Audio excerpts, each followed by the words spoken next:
सत्संग से सोधी आवे, नहीं जीव 84 में जावे। सत्संग से सोधी आवे, नहीं जीव 84 में जावे।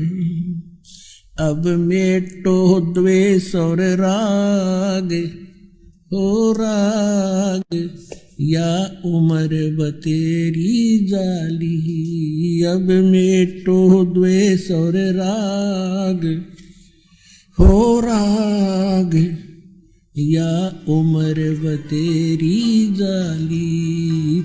अपने आत्माओं, जब काल को कहा भगवान ने कि भी जा तू इनसे पूछ ले, जो तेरे साथ जाना चाहते हैं सब इच्छा से मैं भेज दूंगा।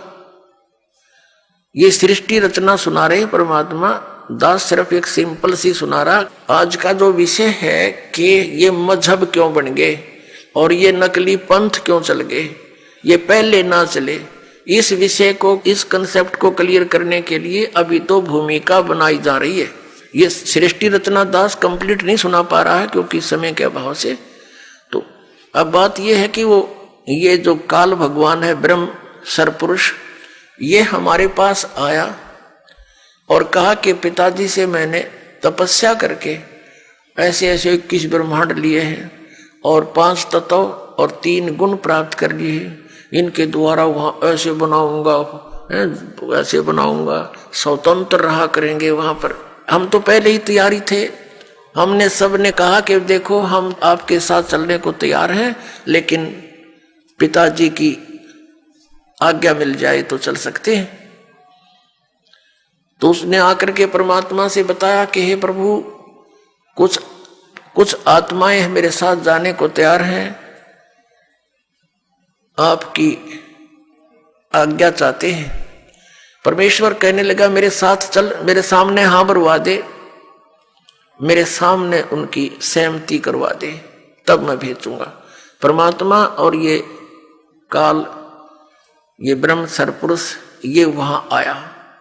परमेश्वर ने पूछा भी जो भी इसके साथ जाना चाहते हैं हाथ खड़ा करो, स्वीकृति दो अपनी।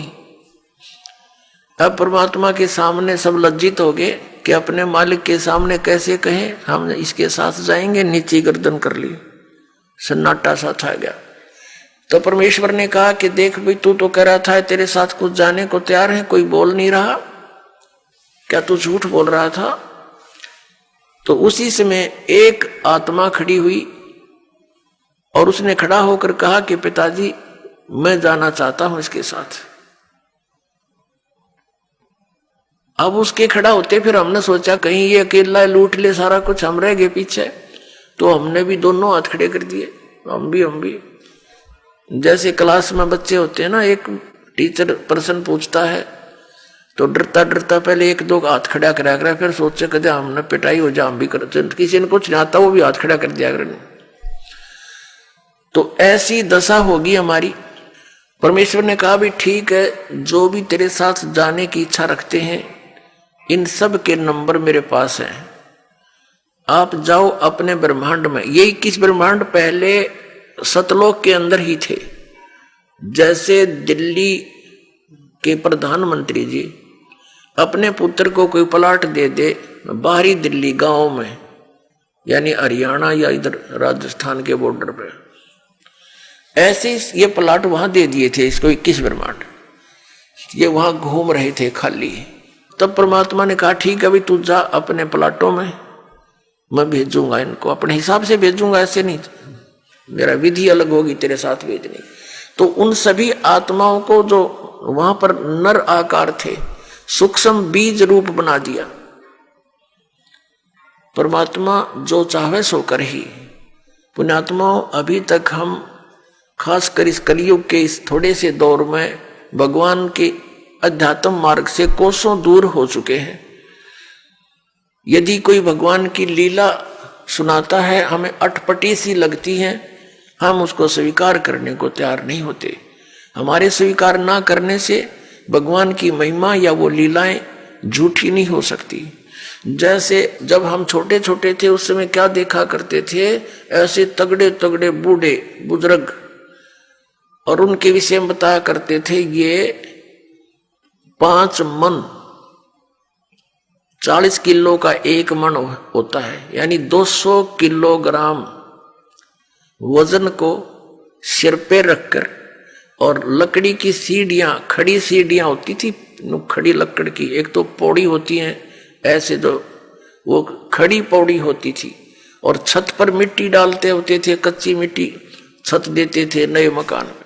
कहते हैं ये 200 किलो वजन को उसके बड़े बड़े टोकरे होते थे, झाले बोला करते उनको, उसको भरकर इसके सिर पर रख देते थे इनके, और ये ऊपर चढ़ कर और वहां डाल आते थे।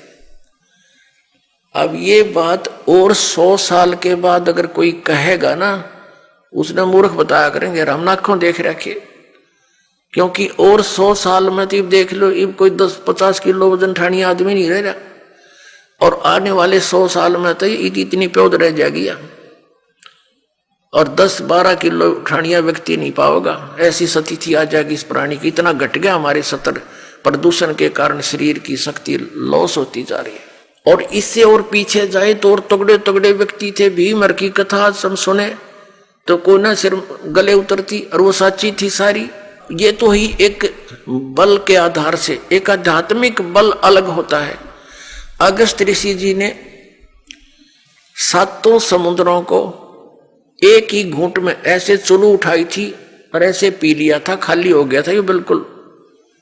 इसमें ये मगरमच्छ तड़पते दिखाई दे थे, और फिर प्रार्थना की गई, हे ऋषि जी ये तो सब बुरा हाल हो जाएगा, यहाँ का बैलेंस बिगड़ जाएगा, आप भी नहीं रहोगे क्योंकि पृथ्वी पर वर्षा का अभाव हो जाएगा, सब प्राणी मर जाएंगे।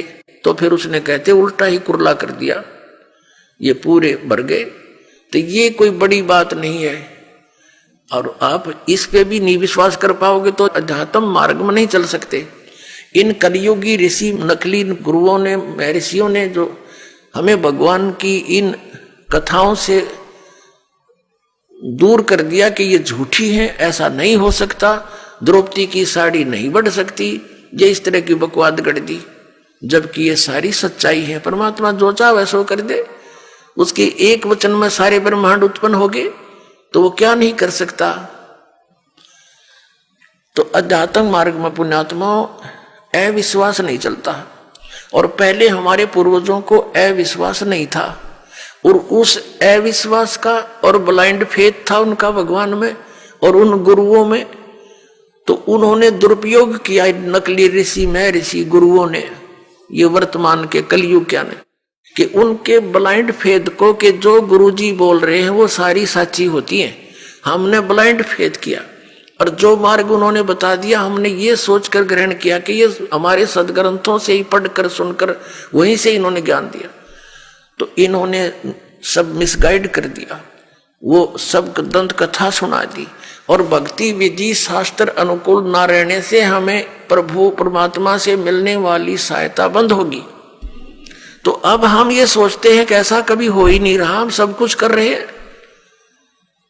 अब आप इस मार्ग पर लगोगे, जो दास आपको मंत्र देगा, आप सत भक्ति करोगे सच्ची नियत, फिर देखना आपके क्या होगा, फिर आपको विश्वास होने लग जाएगा कि परमात्मा सब कुछ कर सकता है।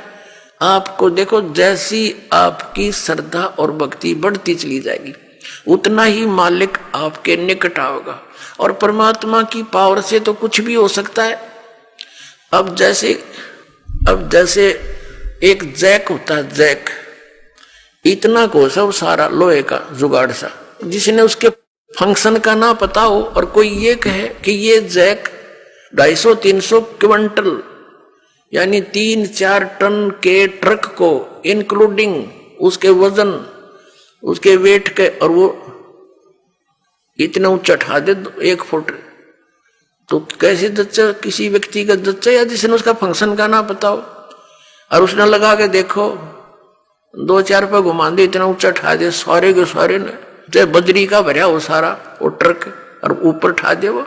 तो ऐसे परमात्मा की वो वर्ड पावर है, यानी उसकी शब्द शक्ति है, वो सारे ब्रह्मांडों को उठा कर छोड़ दिया, और उस शब्द शक्ति से चल रहे हैं, घूम रहे हैं, अपनी अपनी क्रिया कर रहे हैं। वो जैक है परमात्मा का, ये समझो। तो इस मार्ग में आप जी को अब पुनः ब्लाइंड फेथ करना पड़ेगा, लेकिन ब्लाइंड फेथ करने से पहले आपने इस मार्ग को, जैसे दूध का जला हुआ फूंक मारता है लस्सी को, ऐसे ग्रहण करना। आंखें बंद करके ग्रहण नहीं करना, लेकिन इसको ग्रहण करके फिर आंखें बंद कर लेना। कहने का भाव यह है कि फिर अग्रम अग्रम ना करना, यू नाम लेने पीछे।